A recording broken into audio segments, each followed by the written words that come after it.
Bonjour à tous. Dans l'actualité nationale, le président de la République, Alassane Ouattara, s'est entretenu avec son homologue nigérien, Mamadou Issoufou, qui effectue une visite d'amitié et de travail en Côte d'Ivoire. Le président de la République du Niger, qui passera le flambeau à son successeur, Mohamed Bazoum, le 2 avril prochain, est venu faire ses adieux au chef de l'État et a profité de l'occasion pour lui renouveler ses condoléances les plus attristées suite au décès du Premier ministre Ahmed Bakayoko.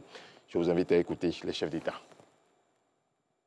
Chers frères, il fallait que je vienne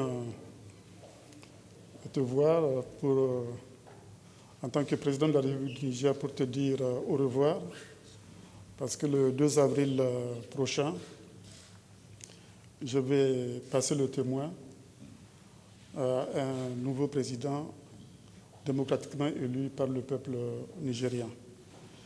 Et j'ai voulu aussi saisir cette occasion pour te renouveler toutes mes condoléances suite à la disparition du Premier ministre Ahmed Bakayoko.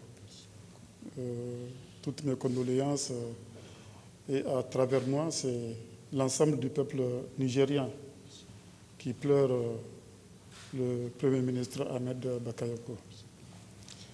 J'ai voulu aussi faire cette visite pour échanger et me réjouir de la qualité des rapports que nous avons eus au plan personnel et de la qualité du travail que nous avons abattu ensemble pendant toutes ces années, ce qui a permis d'ailleurs de renforcer les relations bilatérales entre le Niger et la Côte d'Ivoire.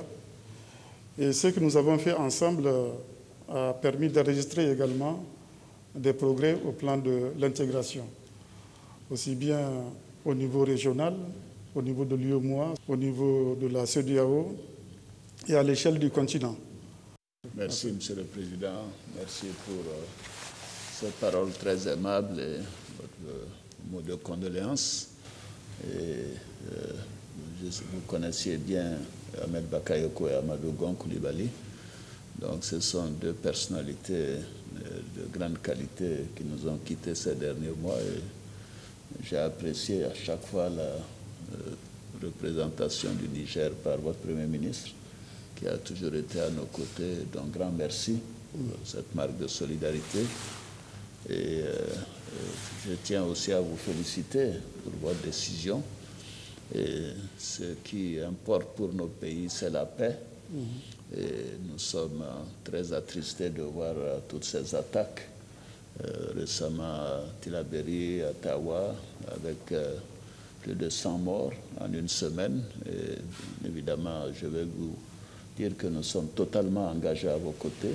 Et nous ferons tout ce qu'il faut, et tout ce que nous serons demandés à faire, parce que c'est un combat commun et nos espaces sont les mêmes, nos peuples sont les mêmes, et pour nous, soutenir nos frères du Sahel est quelque chose de tout à fait naturel. Autre volet de l'actualité, plus de 24 000 personnes ont reçu leur dose de vaccin AstraZeneca dont l'efficacité a été confirmée par l'Agence européenne de médicaments. 24 639 pour être précis. 61 centres de vaccination sont ouverts dans la ville d'Abidjan à ce jour, a précisé le ministre de la Santé et de l'Hygiène publique lors d'une conférence de presse ce lundi. Le vaccin évite de faire la forme grave de la maladie. Aka Awele invite toujours au respect des mesures barrières. Voilà, c'est tout pour ce bref regard sur l'actualité. Nous reviendrons à 7 h pour développer l'actualité internationale.